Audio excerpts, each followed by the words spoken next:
तहरीक इंसाफ के साबिक चेयरमैन इमरान खान के लाहौर के हल्के NA 122 से कागजात नामजदगी मुस्तरद करने का तहरीरी फैसला जारी कर दिया गया।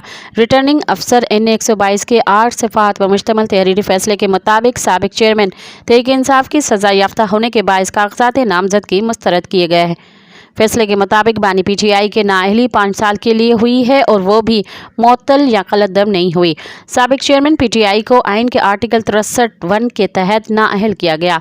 उनकी शिकायत कंदा के एतराज़ात कानूनी हैं और उस वजह से उनके NA 122 से कागजात नामजदगी मुस्तरद किए जाते हैं। वाज़ेह रहे कि साबिक चेयरमैन PTI के खिलाफ साबिक लीगी MPA मियां नसीर अहमद ने एतराज़ात दायर किए थे। मज़ीद ख़बरन ऐं तफ़सीलात लाइ विज़िट कयो असांजी वेबसाइट www.awamiNewsHD.com ऐं ॾिसंदा रहो अवामी न्यूज़ HD।